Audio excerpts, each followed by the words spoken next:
Hey, That was awesome. Hey, hi, how's it everybody. going? How are you? Welcome.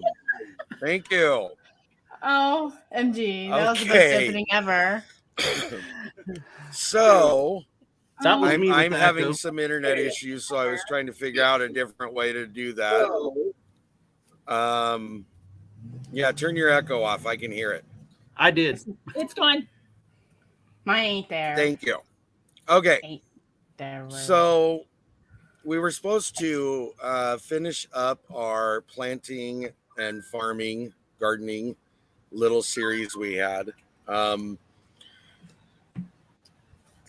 I think we'll just move forward. Let me introduce who we have. We have Dale from 9 Acre Family Farms. We have Kris from KrisandLarry Homestead. And we have LeAnne from Mennonite Farm House. Welcome, everybody. Thank you for coming back. We had We to? were also No, I'm just supposed kidding. to have Welcome. Cassandra. Well, no, you didn't have to, but you chose to, and I appreciate that. Thank you. We were supposed to have Cassandra from Becoming a Farm Girl, but I don't think she's going to make it. But I still would like to have the conversation we were going to have, which is kind of evolving around primarily my issue for people that might be watching would have to do with herbs and the care for them. And how do you help them grow, keep them healthy, things like that. Okay. But I do think the benefit we would have is to have maybe the conversation with Dale and LeAnne to an extent in having the bigger spaces. How do they accommodate those things? But before we do that, I want to go ahead and say hi to everybody. Danny Day's Homestead, welcome. Thank you for coming. Cheryl Faulkner, thank you for coming. My Granny's Garden. And it looks like that's about it for right now. I don't know who that is. So I want to make sure that you guys are on the same page as what my conversation is, and specifically talking about like herbs. I want to hit the herbs thing, but I know that there's more in that, in the sense of how to make those things healthy. I know it's beyond just a simple amendment to your soil and things like that. Do you add fertilizer? Don't you? Do you feed them? Don't you? What time of day do you water them or don't water them? Things like that. So does anybody want to jump in on that conversation, or would you guys rather me go around and give each of you the opportunity? Well, I'll jump in. I do not add extra fertilizer. Besides the stuff that's coming out of the back end of all my critters. I don't buy bagged fertilizer or liquid. I don't do any of that, only because I have an overabundance of manure. My herbs are in pots. I'm not putting them in the ground. I'm not having to add that extra into. I start with fresh soil every season. And I do use a potting soil mixture and has other things in. And please forgive me if I lose internet. We have monsoon storms, yay! And lightning, I just got a notification it's only 2 miles away. So I'm watching this storm come in, you guys. So bear with me as it's get dark in my studio here. That's cool. Yeah, I know. Yay.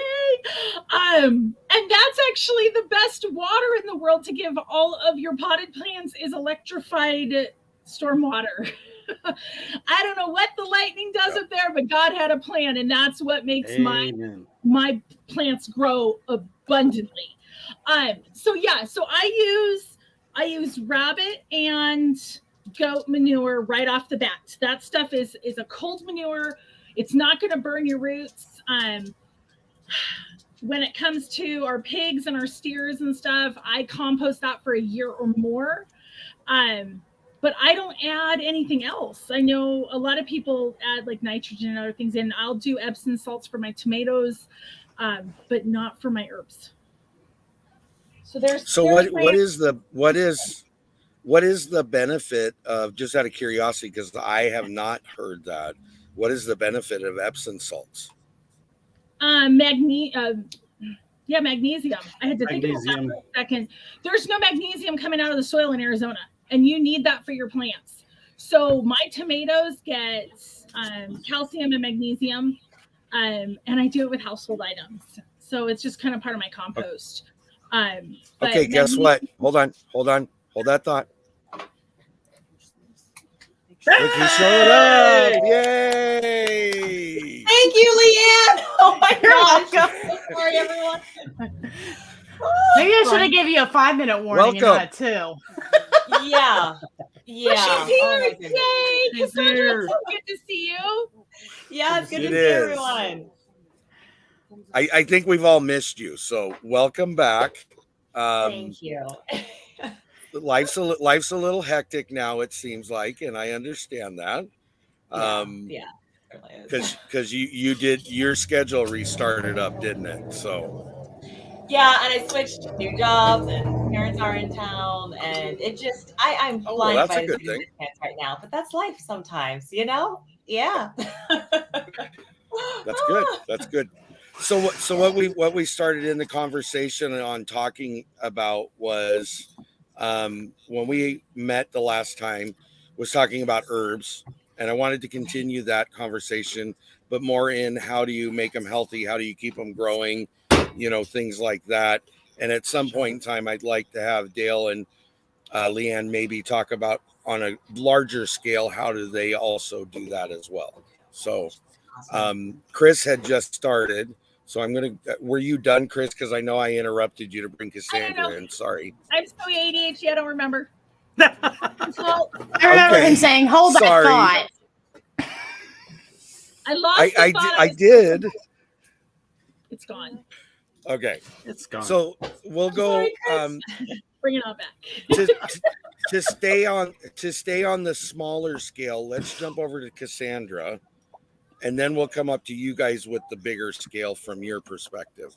So Cassandra, what kind of things would you do, or would you recommend people do, or how do you nutrient your plants or feed them or whatever is necessary to keep the bugs and the bads out? Yeah, so there are a number of things, but one thing I will kind of preface it with is as a primarily a gardener that's growing vertically on a balcony is I'm using a lot of my household scraps.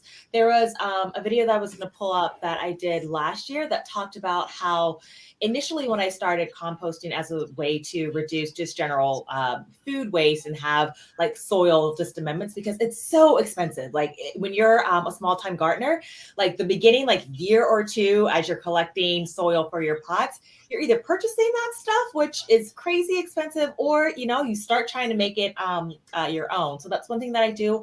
I have a tumble composter. I used to compost in a trash can, but sometimes the logistics of that are just really kind of strenuous on your body. So I found one on Facebook Marketplace for like $30, and that's been a blessing.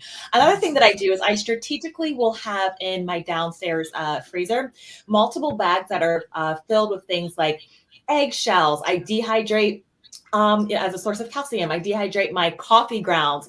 Lord knows, as expensive as it is, I will go ahead and run that through. Then I'll rinse them out. I'll throw in a bag during the week, and then I'll put them in the freezer. It's a great way also to add like acidity to your soil. If I don't put them in the freezer, sometimes I'll actually dehydrate them. Oh, it makes your house smell like a coffee shop. And it's a way just to make them kind of shelf stable. Sometimes the freezer gets a little crazy. I also dehydrate my banana peels. And then what I'll do is then put them in the blender and blend them into a powder as a way to have shelf-stable potassium out for my garden.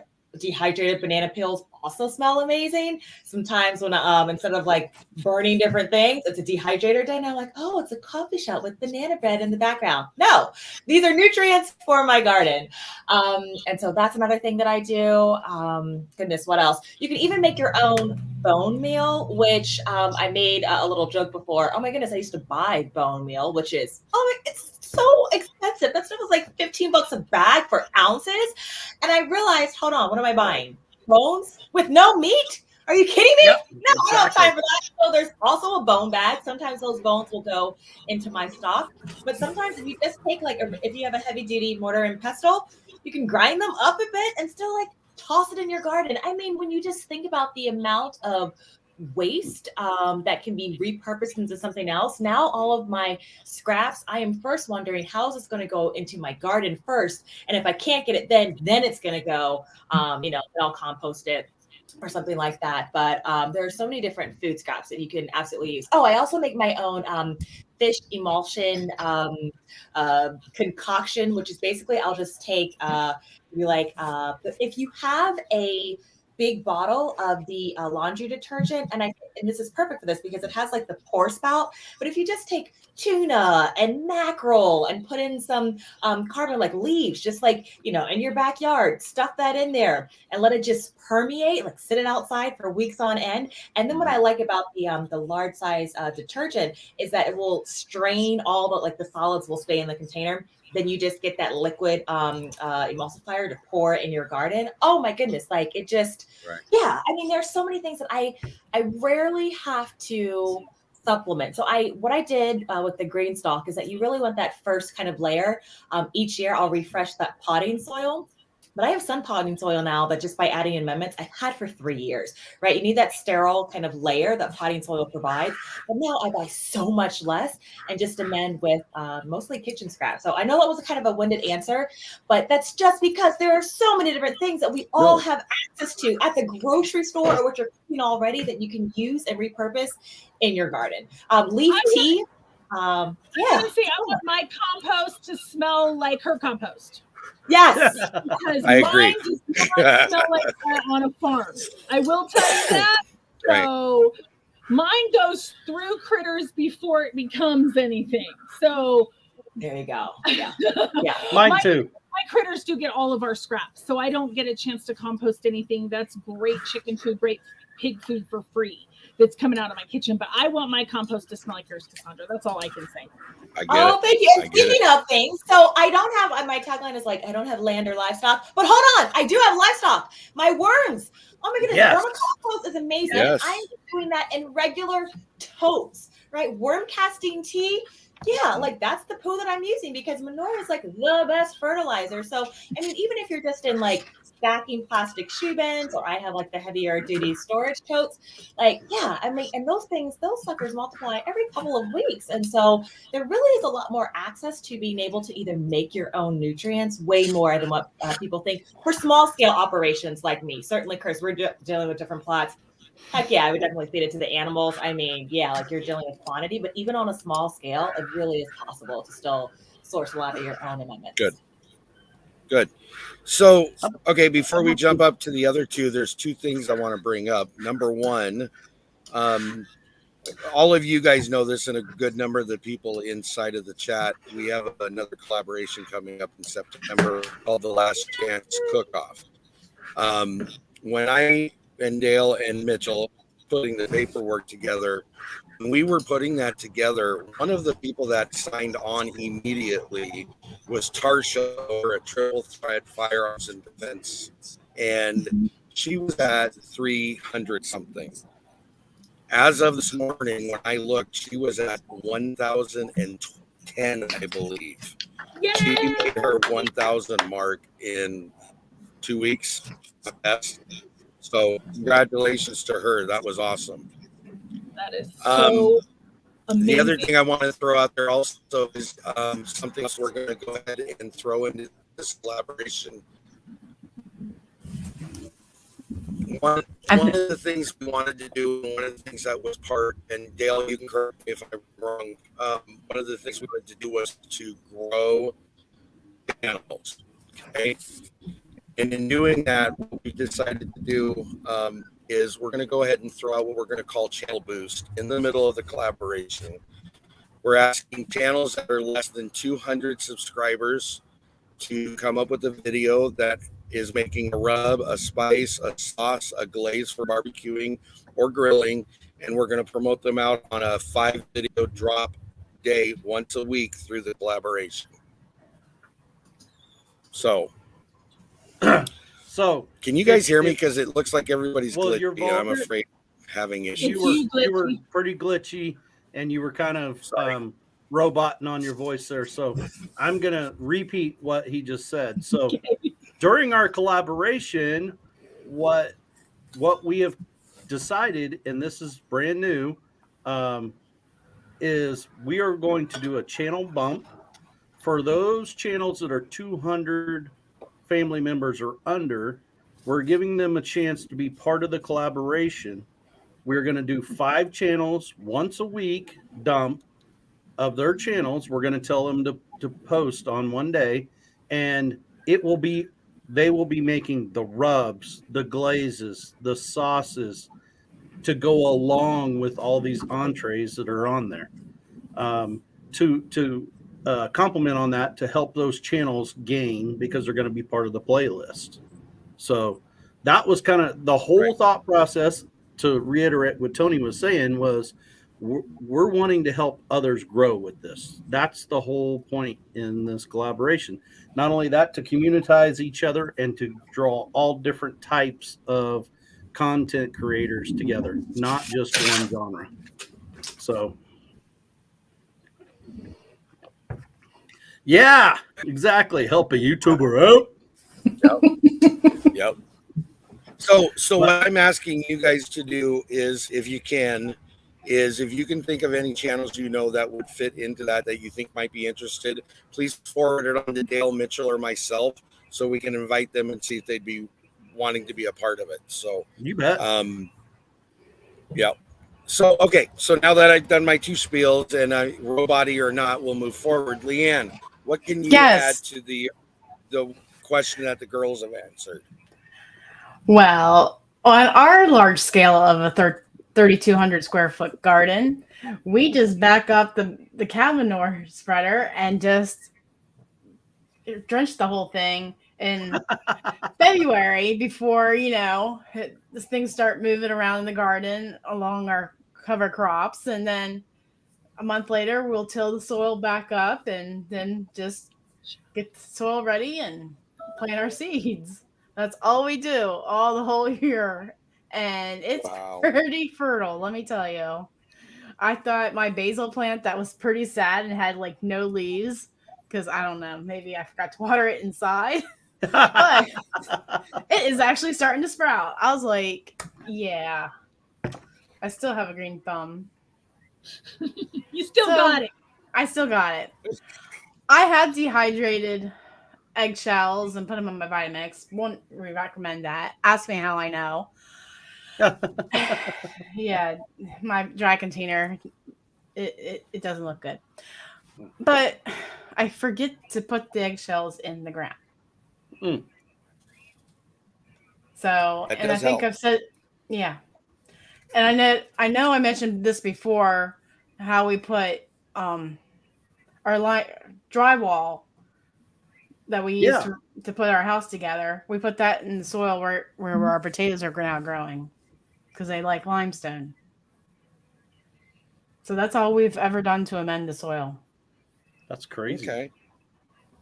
So I mean, when I say it's crazy, it's because it's very similar to what I do, and people think, oh, that's all you do? Yeah, that's pretty much all we do, But the drywall thing's where you knocked me over the last time. I'd never even gave it a thought about the drywall, and it's made out of lime. I had never thought of that. So everybody just go to your contractors and say, hey, do you have leftover drywall? So Dale, do you have anything additional to add? So where we're a little bit different, we don't have a spreader. We do compost most of our livestock. Like I said, my children and I thoroughly enjoyed showing, and we had a pen barn with our hogs, and all those pigs were spoiled on wood chips that got changed out almost daily. So all of the back end of them was mixed in with that, and we actually made a composting pile, and we would let that compost down, and then I take my tractor and loader and I take bucketfuls of that, and as I'm driving across my garden, I just bump it and drop more and more of it across, and then we work that in. And then we also used that when we started making our raised beds, our kitchen garden. That's what we used initially to start filling those, and we used some soil in the bottom with some trees and tree limbs and things, and then we put that on top of it and we mixed that in together. I will tell you, those beds that we did that compared to the bottom, like potting soil and everything, are outperforming the others. You can't even understand. We just kind of just started using the fish emulsion in our raised bed gardens. I've never been around that kind of thing before. I like it. I don't like buying it. So I'm a fisherman at heart. I'm going to start making it, kind of like Cassandra said.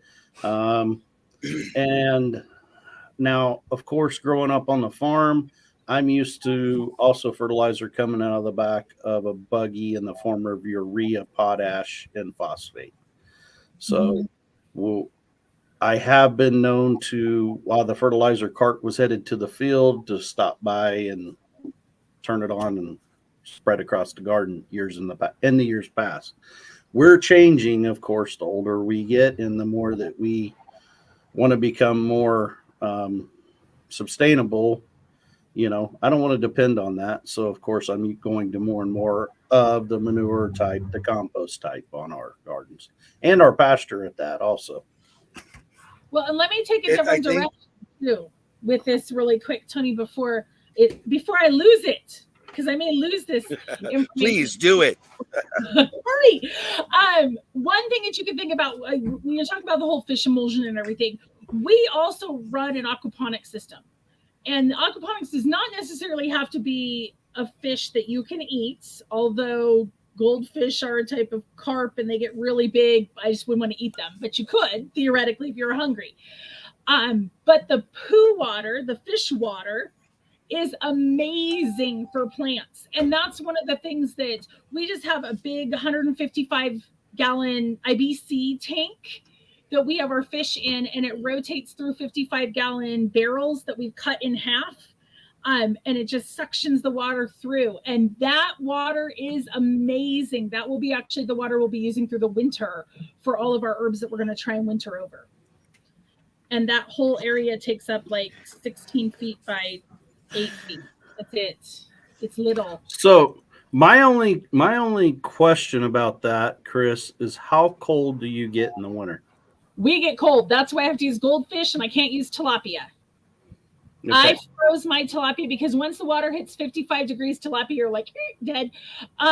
So goldfish can live in water troughs, which is why we do goldfish, because they can withstand the heat of the summer here and the cold. You have to think, even though I'm in Arizona, everybody thinks hot, hot, hot. Yeah, it's 100 degrees, 95 degrees today. But in the wintertime, our highs in January are 5. So, I mean, we've got an ultimate change of temperature here. So we have to find things that work. But that water, what I do in the wintertime is I actually bucket out some of that water that the fish are in for my plants that are in the house too, to keep that fertilizer going, to keep anything that we brought inside that we do plan on keeping. Now this year we're digging up tomatoes. We're going to try and overwinterize tomatoes and peppers and a few other plants that are in the garden. And we're going to utilize that fertilizer water in the wintertime when I'm not going to be able to get a lot of that in my house. My dining room is going to become a greenhouse. Kris, that idea is amazing. What does Larry have to say about that?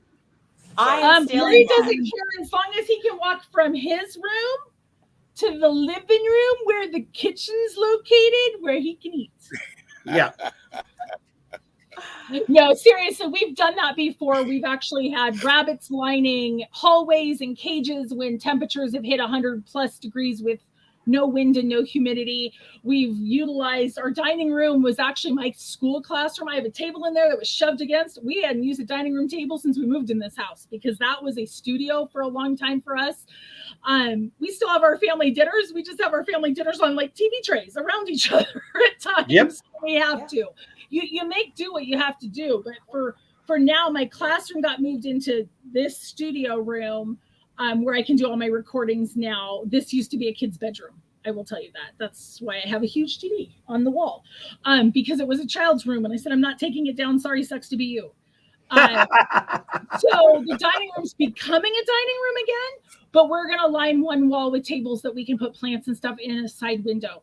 It is on the north side of the house, so it's not going to get a lot of the sunshine, but I've got grow lights and heat pads and all that kind of stuff anyway for the winter time. So we're just going to utilize that, but we're using that fish poo water, and I'll just replace it with fresh water in the tank. As long as we don't take more than 50% of the water out of the fish tank, your fish will survive fine with no problem. So we just know we have to refill once a week and make sure, and we have heated hoses and things like that for the winter time. So that's not an issue. But for the goldfish, as long as the water's rotating and it doesn't freeze solid, that water's still going to rotate into my plants and it will be fine. That's the only problem I would have at my place is I would have to have it heated. And I know, LeAnne, you're probably thinking the same thing. Cassandra is. If we don't have it heated, I mean, it's going to be solid. Oh, yeah. No, and ours isn't a greenhouse, so we do have that extra layer where that gets the sunshine in the summertime or the wintertime and heats up inside and that. When my greenhouse is, because I've got it taken down right now because we've had so many windstorms, we actually pulled the greenhouse top off because we were losing things left and right. And we'll put it back up here because the windstorms will slow down here pretty soon. But once we get that up and going, it'll maintain a temperature of about 60 degrees in the wintertime, even when it's 10 degrees or 5 degrees outside. Really? Wow. Mm-hmm. Yeah, cool. we're using greenhouse tarps instead of greenhouse plastic. So we're using a thicker component that's a clear, it's almost an opaque white, but it's see-through. And that'll actually still bring our heat in. We actually have a couple fireplaces that we can put down in there if we need to vent outside. If it's a really cold night, we'll stoke up a little wood fire inside and get those going. They're chimeneas. They're a Mexican chimney metal thing, and it heats amazing. So, but that's just to keep as an idea for others that you don't have to utilize just, goat poo like I do a lot of. You can use the fish. You can use the worms like Cassandra was saying. And all of that type of fertilizer is amazing. I mean, we have mealworms that I clean out I have big tanks, and we clean out all the bottom of that and just throw all of that excess food that they haven't eaten into the garden as a compost. Because that's something my pigs don't want to eat. There's no need for them to, but we're recycling constantly, in that. So Nana, 9 acres, her and I have started having an agreement. She's experimenting and trying to get a green thumb, and she has stumbled across this banana peel, and then you put the banana peels in water, you let them steep, and then you water your tomatoes with that because it adds the potassium and everything to it. So I'll go to the freezer and I'll open up the freezer and I'm like, why is there a sack of banana peels in here? Because she takes them out and then she puts them in her gallon jar. She lets them steep, and then she has been watering with them. And I can't really argue with it because we got tomato plants that are like going to town, So there must be something to it. Yeah, have her do calcium and other things in there too, and they'll just. Sorry, Tony. Going on the conversation about the no, you're fine. On the fish, there's a channel I watched. It was probably a year and a half ago or something like that when I was really starting to look into the gardening, and it's Hollis and Nancy's Homestead. And I don't know if you guys have ever seen it, but one thing he would do under all of his tomato plants and some of his other stuff, he actually would lay a whole fish in the bottom of where he was planting the plant at. On top of, I think it was blood meal he used and something else. But those plants get huge and tall, and I'm like, of course he lives in a climate where the temperature is a lot more consistent for it, but that he said he did it the year previous or several years previous and never had him get at that big or that bushy. So in his mind, the fish itself did make a difference. So yeah, Oh, here, let's do a little plug for somebody. That's the second time I've seen Plug. Oh my gosh, LeAnne, thank you. Yeah. I regularly update and show everyone my garden. So it took me a while to convert to the green stalk. I was growing in 5-gallon buckets. The best thing I will always emphasize is just start growing in what you have access to. But if you see yourself growing all the things and it becomes complicated to even maneuver in your garden because you no longer have room to walk because of the pots, you probably need a green stalk. They're really affordable. They're easy on your back and body. So thanks, LeAnne. You're welcome. So I think it was Cassandra. Did you have the banana peel idea? Here's the question. Speaking of tomato plants, mine was sunburnt. I'm assuming that's a good idea for the banana peel. Thanks. I got it right here at the right time. Is that correct? Yeah, and you can do either or. I have done the banana peel tea, but sometimes what happens is, so I work in a school, and sometimes with like the leftover produce, I can actually snag like bunches of bananas. And so either, I sit them outside and do that soak, or what I just started to do is dehydrate them, like even over the winter. That way I'm building my potassium stockpile, throw them on dehydrator racks, and then I just blend them up, and then I can, sprinkle them. Either way works fine. So find whatever solution works best for you. Sometimes for me, it's a combination of both, but I've really enjoyed dehydrating them also because they smell amazing and they're stable. So that makes it nice. And it doesn't take a, fridge or freezer space, since I'm just in a townhouse. I don't have all the space like y'all. Right. But either works. You're going to get the potassium either way. I think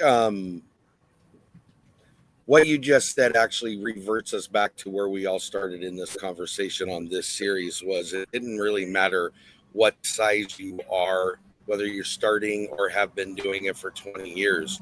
We're all able to do something where we're at with the means afforded to us, and it shouldn't be a stopping point why you can't do. And that's what I'm really trying to get out there, is even if it's why I'm kind of staying on the herb thing. Even if it's just herbs, it's herbs you can do in a small space anywhere, theoretically. So it's really come down to just get out there and do it. And so that's kind of where I'm at with that part of it. Oh, yeah. So let me start with LeAnne. Would you say there is something you would not recommend doing to herbs that you could do to regular fruits and vegetables? Does that make sense? No. So if I can go out and just hear me out on it, and I'm not trying to start anything or get a thing going, but it'll give you where I'm talking about. If I can miracle grow, for example, fruits and vegetables, but I shouldn't do it to herbs, that's the kind of thing I'm looking for. If that makes sense now.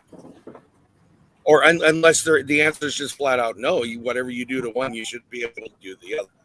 I think so, except for you need to contain that mint, so it's not invasive. But I mean, I put parsley in my garden this year. I put basil in my garden this year. Like, they can be in a flat, in the earth.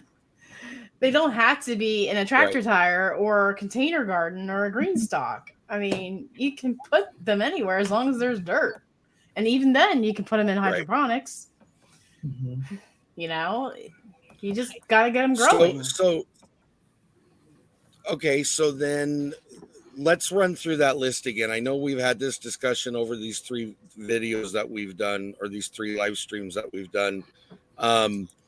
What is something that you would say you would not grow just in the ground? It needs to be in a container. We've talked about rosemary.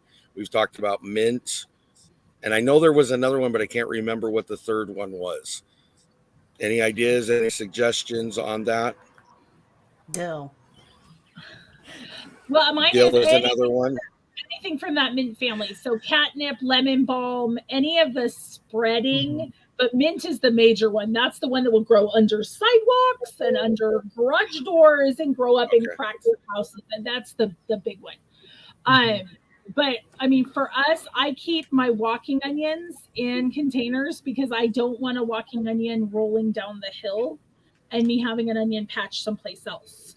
I want them kind of contained. I use Egyptian walking onions. They are my favorite because they get bulbets at the top and then they drop them. And then I have all these little clones of the original one. And I actually have those in big containers, outside big flat containers. And I just go out and pick one I want and make sure that it's not one that has the babies on the top. Once those babies drop, then I pick that one and use that one. And then the babies keep growing. Tony, I would say, kind of circling back another to one I could throw out there just from. Go ahead. I'm so sorry. I wanted to circle back to the statement that you made earlier about vegetables and like growing fruits and vegetables and like the herb discussion that we're having. And I would say that if you are growing like vegetables and fruits, which are the thing like everyone wants to start off with, and you kind of like snub at herbs, or at least I did, because I'm like, oh, I don't need those things, even though now, I mean, they come in use just medicinally. I cook with them every night. Having fresh herbs over half the year is just amazing. But if you are growing those things, don't neglect adding your herbs, like interplanting them among your fruits and vegetables, because they are also, as we're talking about nurturing your garden, a great way to, add different nutrients back to your soil to deter like pests and rodents, things like dill and basil and chamomile and mint, like even. So you can still use your herbs strategically, even intermingled with your fruits and vegetables. So again, they're really just hardy, versatile, very giving plants in your garden. That's it. I just wanted to pin that idea real quick. Yeah, that companion I think that's what's important for everybody to understand is just what I was going to say was the companion planting. The biggest thing that I've picked up from everybody I've talked to, the private conversations, the videos I've watched, whatever it may be, companion planting really is the benefit if you do it the right way. Because you're taking care of, like Cassandra said, pests and things like that. You're also helping other plants grow better that may not by themselves. So I think it's really good for us to know what those are. So For sure. Anybody else have something on that? Well, I'm going to drop my favorite book in the chat that's called Carrots Love Tomatoes, and it's The Secrets of Companion Planting. Okay. It is my go-to book when I have to check something, especially when you call, Tony.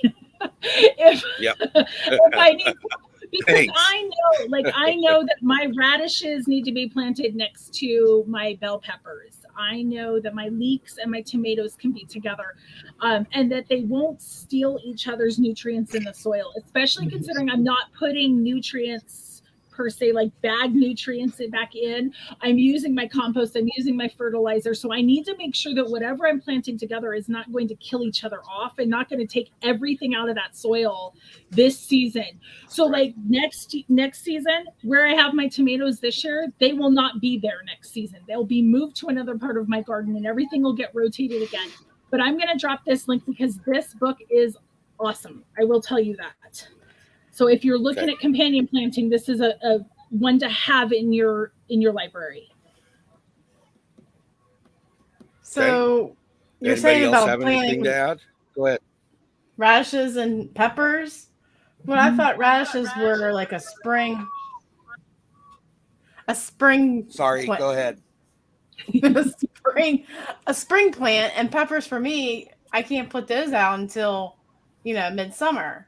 I have them both in my garden right now, and they're growing amazingly. So is it me assuming that radishes can only grow in the spring and you can plant them all summer long? I plant them all year round, actually, for radishes. My husband don't like radishes that much for me to care. So some friends of ours, they plant more than one crop of radishes. Mm-hmm. They plant the first crop, they eat what they want out of it, and some of it will go ahead and bolt and go to seed, of course. Mm-hmm. They want the pod that's on it more than they want the radish. The radish pod is amazing. We went over and ate dinner at their house. It's awesome. And so they plant it more than once, of course, because they use those pods in all their salads and everything. They like it. And they sell market at Farmers Market, they've developed a whole following of customers that they come for nothing other than to buy the radish pods. Wow. That is Okay. awesome. Yeah. I did ferment radishes last year. Let me tell you. Wow. It Really? it does not taste like a radish. No, and my family doesn't like radishes fresh. They like grilled radishes. They liked baked radishes with bacon. We do all sorts of things with it. So, but most of ours, it's that spiciness that some of my girls are like, no, we're not eating that. And it's like, well, that's what I'm cooking for dinner. And then when you get them out there, it sweetens them up a little. And you can actually cook them just like you would a potato. Uh-oh, it's our show. It's our show. So there's a lot of things you can do with radishes. Same with lettuce. You know, I try and explain to people, I said, you don't just have to have salads with lettuce. There are some amazing recipes for lettuce soup, believe it or not. I freeze dry my lettuce and use it in soups along with spinach and kale and chard and all of my greens. So just look at some other options. You don't have to just stick with the traditional ways to eat things. So if you don't like something specific, find a different way to cook it too. And a lot of so feeding on that, a lot of people don't realize that, you know, they plant the plant for, say, broccoli. They don't realize that the actual green foliage is also edible. Exactly. You know? Exactly. But the farmer says he's not that hungry. Because I have suggested harvesting the leaves, and he said no. Well, and look at different varieties. Like my kids do not like the regular purple eggplant, but when I plant the white eggplant, it has a different flavor and texture to it.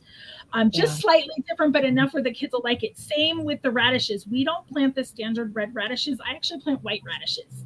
And I buy them in bulk seeds. I buy pounds of lettuce and chard and kale seeds and radishes all at the same time. Same with turnips. You can eat the turnip greens. We use turnip greens in our salads. And then you can eat the turnips themselves as a vegetable dish, as a root dish. So look at some different options for things, because you don't have to eat necessarily how it's been traditionally eaten over the years. The best recipes that I've gotten for vegetables is actually in turn of the century cookbooks, because they ate them a whole lot different back in 1900 than they do right now. And so you just have to kind of look at what your different appeals are in your household to make it work for you guys. For sure. Absolutely. And the other day I was reading a Mennonite cookbook, and there was a recipe for sauerkraut soup. My husband's like, ew. I'm like, did I tell him the ingredients? He's like, well, that doesn't sound bad. I would love that. It had sausage in it and all kinds of stuff. I'm like, oh, I gotta make some sauerkraut. Oh, you gotta make that, and we gotta watch the video so I can get the recipe for that. Yep, I agree. Well, and my kid's favorite wintertime soup recipe is a sausage and potato soup that has kale and chard in it. And my kids go crazy over that. We actually cook that on our wood stove and let it simmer all day. So that is just something that they're just like, this is so good. And then, of course, Berlin adds as much cheese as he can to it when it's not really a cheese dish. But that's okay. And he's got this under control. But those are the things. Yeah, my granny's garden says she only plants broccoli to get the leaves. Now, I love broccoli, the flowers, the broccoli plant. Berlin can't stand it, so he eats just the leaves. And so we'll cook them both at the same time. So again, you'll figure it out. It works, whatever works for your family, but don't plant off the wall things you're not going to eat. That's my biggest thing when I'm watching YouTube channels is someone's like, this is my first year ever having a garden, and I planted this and this and this and this, and I've never had it before. We'll wait and see. And it's like, oh, don't do that. Plant the foods that you're going to eat. Plant the foods you're going to preserve. Don't waste those foods. Because for me, I look at the waste that I see, and I'm just like, it's grab your pearls. I am just like, it makes me crazy. So I planted Swiss chard not knowing what it tasted like. Chard. You don't like Swiss chard? But my husband makes me can it. I don't understand. Any canned greens. I will freeze dry or dehydrate, and I will eat fresh. But I do not like I don't like canned spinach either. Nope, he'll open up the jar, throw it in a pot, heat it up, and he'll eat that. Yeah, see, mine won't do that. But if I put it into a soup, they would. So again, I guess it's all about taste and who likes what. I learned I can tolerate it if I put Thousand Island dressing on top. I know, it's like ketchup on eggs, right? Oh, I can do ketchup on eggs. I'm not doing Thousand Island dressing on spinach. So,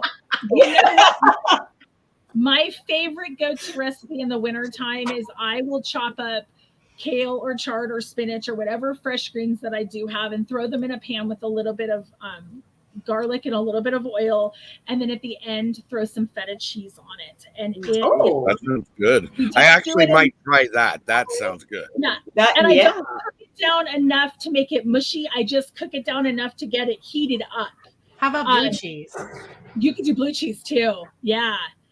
I tend to get the yuckies from several of the children for blue cheese, even though that's my favorite cheese. So I use feta more than anything. But those are some different ideas, and then going out and picking whatever herbs. Now, my 4th of July video that I just dropped 3 recipes, one of them was a German potato salad. It's a warm potato salad, and we used only herbs out of our garden in that.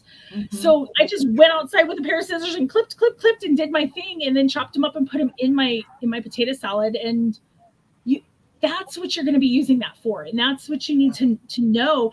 Like tonight when I cook dinner, I'll use something else out of the garden or something else out of my herb walk and figure that out. So you just start getting in that habit of using it and everything comes together. That's kind of like us and kale. Like I said last time, that first time we planted kale, we didn't know, we never ate it. So we didn't know what to do with it. So we fed most of it to animals, and now this year we've kind of like started experimenting and playing with it. Now, like I come home and the wife and son are eating chicken wraps with kale in them, and cheese, and of course, someone said Thousand Island goes with everything. In Kansas, it's ranch dressing. Ranch dressing goes with everything, so they put ranch on it, and it was. I mean, I had one; it was really good. The other thing that the other night I made it as a stir fry, and a lot of people really don't like the stem down it. It has like a crunchy. Or can get too big. Well, that smaller hybrid kale, I went ahead and stir fried it with the stem in it, and that stem had a very like a roasted asparagus taste. It had that green taste and that kind of snap to it, and it was really good that way. Yeah.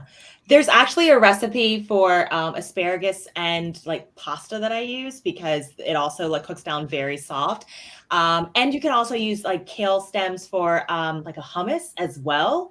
Like they impart that earthy flavor, throw in the chickpeas, a little bit of chicken broth, your garlic, all that stuff. I mean, you don't have to waste anything. And then circling back to like the herbs, like no waste cooking. And Kris, I've got to like later on, like see the collection of cookbooks that you have from the turn of the century, because one, they're kind of hard to source or find at a thrift store. And even online, I feel like there are limited titles. I guess I'm just looking on Amazon, and in some antique stores, they're kind of pricey. I know they're valuable, but anyways, back to the stem.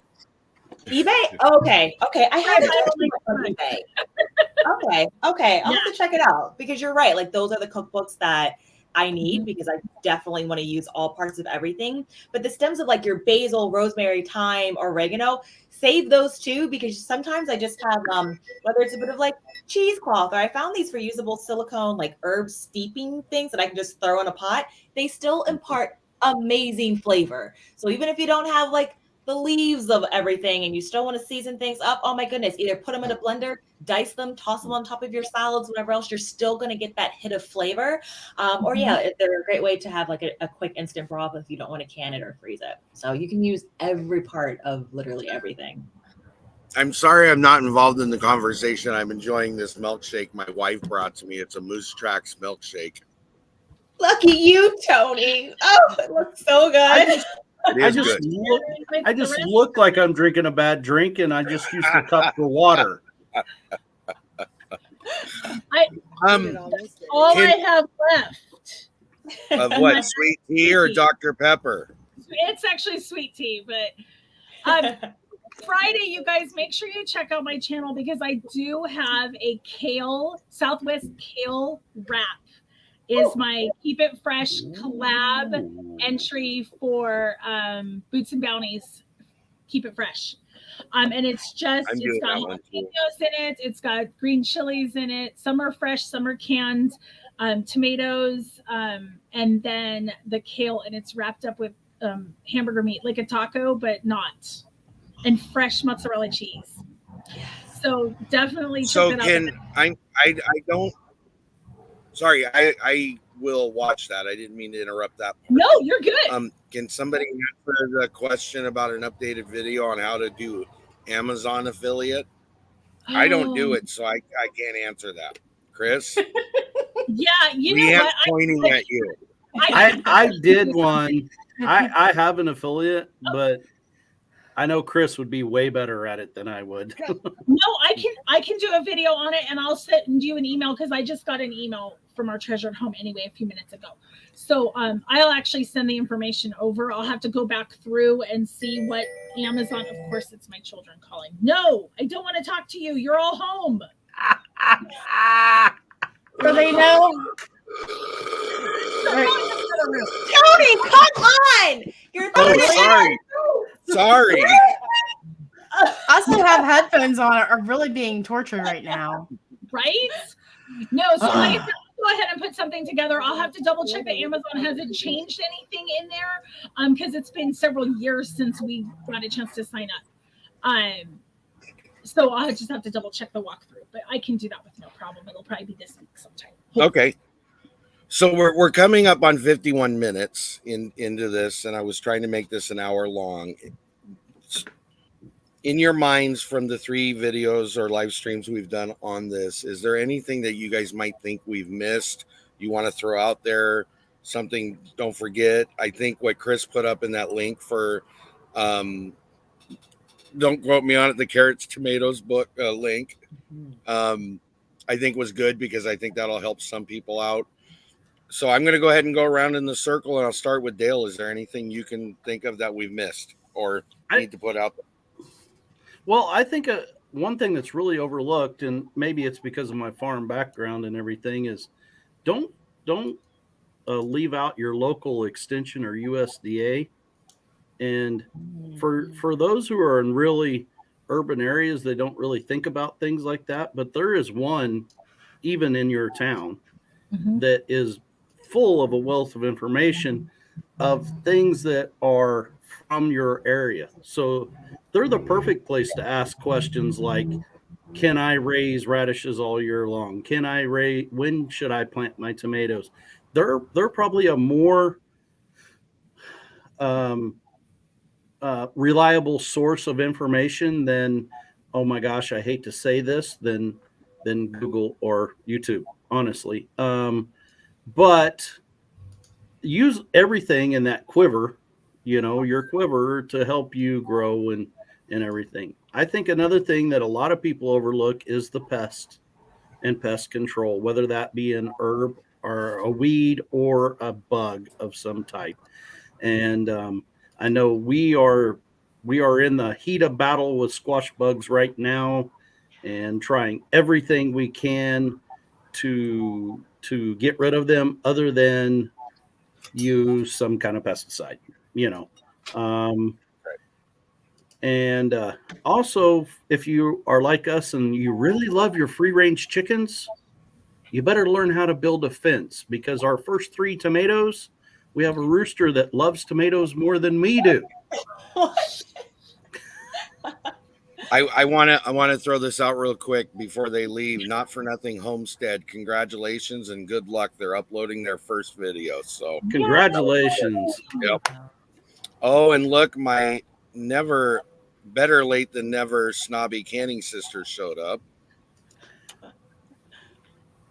I can't believe you said that. It's a joke. It's I an know it is. inside. Yeah. Soapy water and duct tape. Glenn's gathered together, or Jess says. Soapy We'll have water. to try it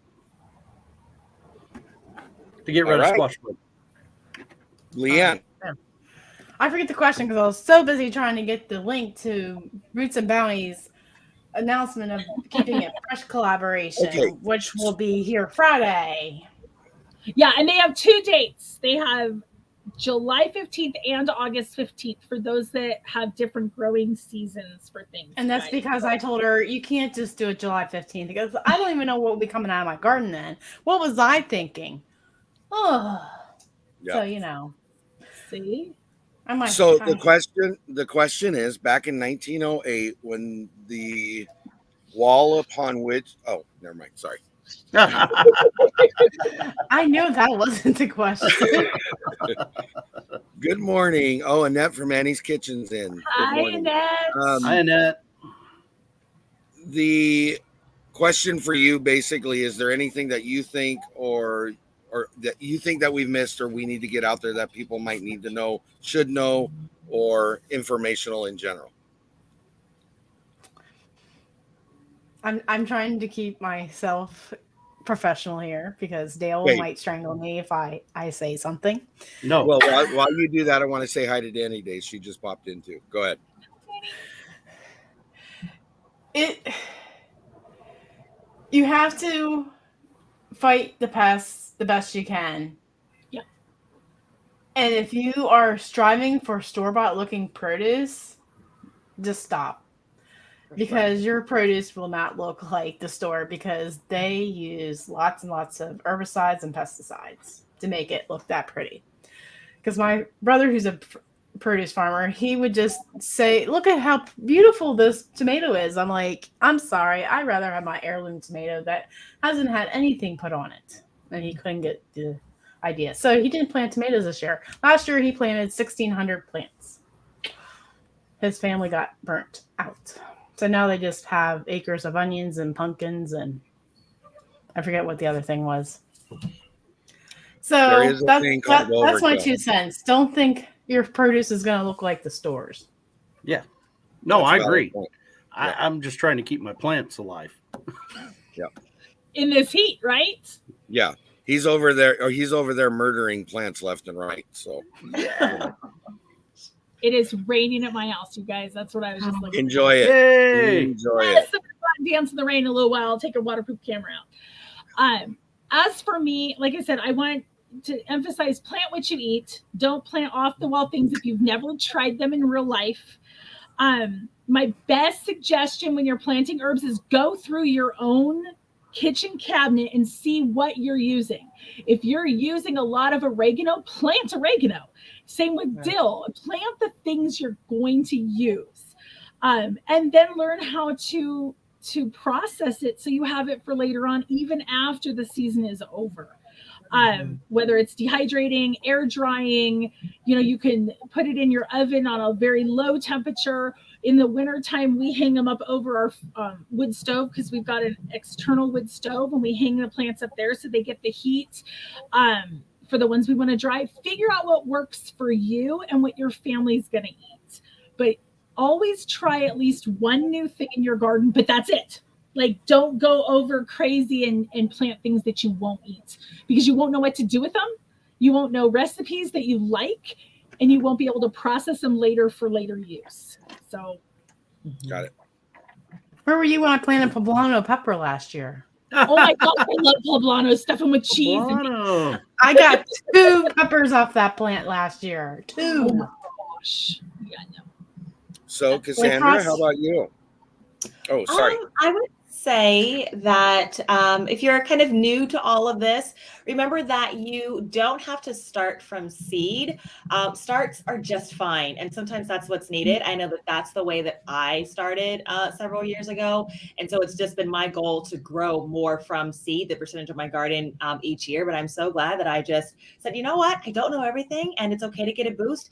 Definitely support, your local farmers market. A lot of the high schools have plant sales around here. So that was a big help help maintaining what someone has already started. And then I would also say, I think when you get the gardening bug, it's easy to when you're buying your seeds or your starts, is to buy all of the things. And I did that the first year or two and kind of got overwhelmed, but you still want that joy factor to be there. So give yourself permission to scale your operations over time. Like, I really wanted to go crazy with my green stalks, but I never grown in them. So I stopped myself at 2 and figured out the pattern and growing with them over the seasons. Now, I've doubled that.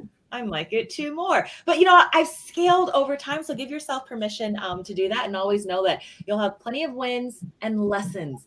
Each garden season is different, and even folks like Kris and LeAnne and Dale that have been growing for forever still shared with us hey, this really worked for us here this year, but you know what? This didn't work out that this year, and that's a part of gardening and farming. And unless LeAnne mentioned, you're doing commercial things with lots of pesticides and just very conventional methods, that's part of gardening. So it's not about 100%. Yeah, let the pests get some of your garden. Not everything I have is growing, but overall, is my garden thriving? Is your garden thriving? Yes, but I do not aim for 100% at all. That's okay.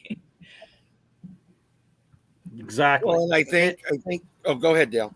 No, go ahead. I was just agreeing. All I was going to say. He was just giving an amen. There. The thing is, and I think you really hit on what's important. Do what you can. You're not always going to be perfect. It's not always going to succeed, but at least you tried, and you know what not maybe to do the next time around.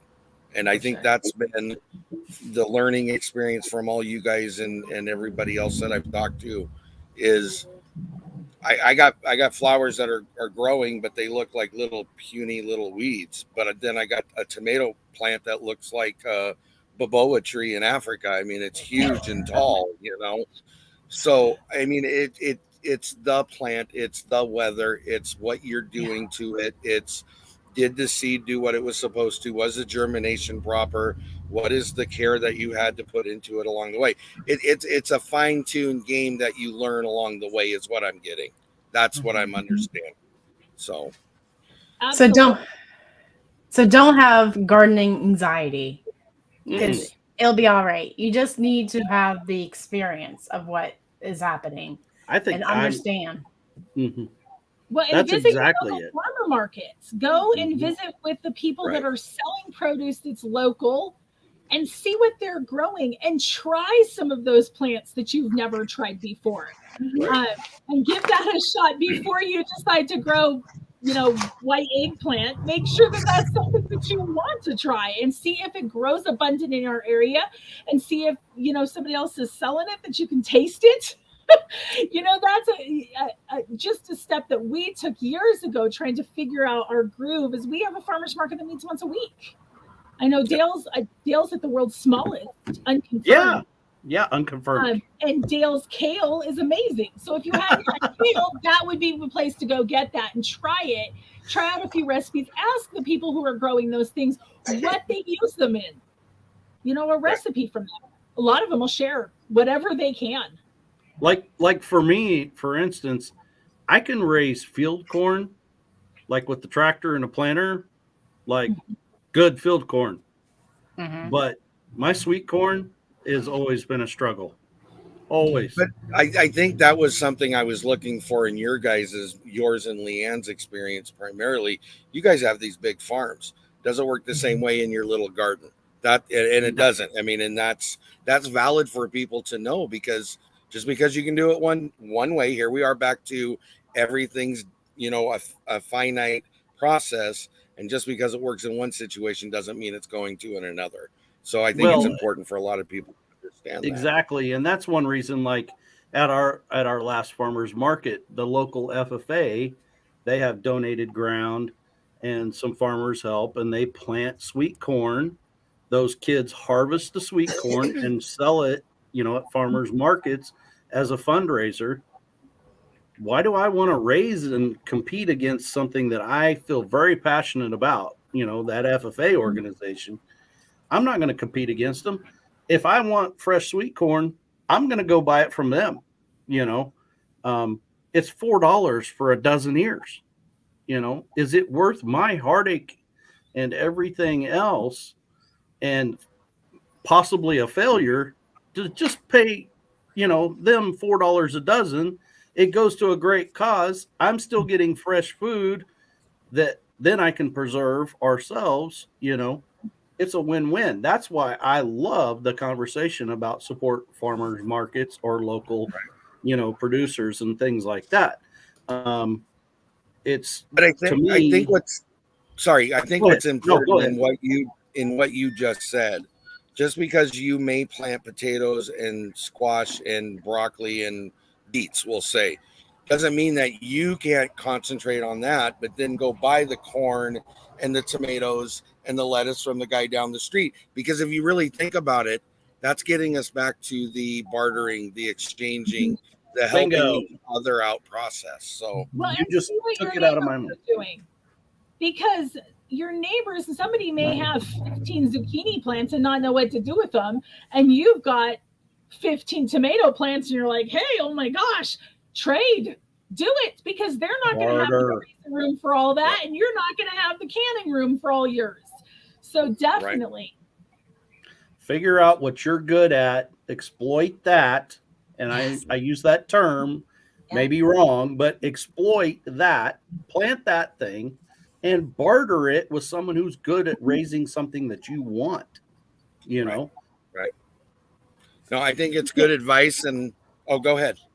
Can you go back to Grace and Fire's last comment where don't get frustrated? Let me get. I want her 2 cents in here. There it is. There you go. Don't get frustrated if something doesn't work. Be persistent and know that some years things don't work. It took me years to grow loofah squash. Guess who has 2 loofahs growing right now? So there you go. Awesome. That's exactly the point. It really is. So thank you, LeAnne. That's good. And not for nothing is saying, let's keep us out of the big box stores. I don't try to go to a big box store for anything unless I really have to. Produce does not taste the same as it does from the garden as it does from the grocery store. Just take carrots. For example, carrots from the store taste like cardboard versus what you grow in your garden. Yep. Exactly. All right, guys. Well, I want to say thank you to you 4 specifically. Thank you for being here. Thank you for giving your input and your information and your advice, because I know it's been very much appreciated. I know we've drug this out over 6-7 weeks. And I know everybody's got things to do, but I do appreciate you coming back because I think it was a valid conversation to have. So again, thank you. If you guys want to hang around till the end, that's fine. I want to say bye to everybody and thank you for coming by. Thank you to those who are moderating. I don't know who they would be by any chance, but thank you. And as LeAnne would always say, support a YouTuber. Isn't that your card? Oh, it says help a YouTuber out. Help a YouTuber out. Be looking for information to come out. Hey, we forgot this. Oh, yes. Hit the thumbs up. I did forget that. Thank you. I see 23. Come on, guys. Bring it up. Bring it up. I want 100 before we stop. I want to hold on a second. Okay. I want to say really thank you to you guys and all that you've done in this. And I want to let everybody know, I can honestly say the 5 people sitting in this room right now are all part of the September Last Chance Cook-Off. And they're also a part of Noodle November. So those 2 things are coming up for me specifically. And then next year is a huge thing. We'll get to that later down the road. So I appreciate it. Can I do one more shameless plug? Why not? Yeah. We are the channel of shameless plugs, so go for it. Growing towards self-sufficiency gathering October the 1st at Fort Scott, Kansas. It is a gathering or meetup gather, but more specifically, it is a day of learning, of expo, of communitizing, homesteading ideas, the whole idea of it, and hopefully we can get LeAnne to get on an airplane and come this way. I was just gonna say, if you play for Cassandra and I both to come and cook for you, that would be a meal. Can we pick up Tony and have him come too? He's on the other side of the country. It don't work that way. So knock the guy out who's on the other side of the country. Kris, that means you can't go either. You know what? I will be in Kansas and in Missouri 2 weeks before. I tried to get Larry to change his vacation date, and he said, "Sorry, babe.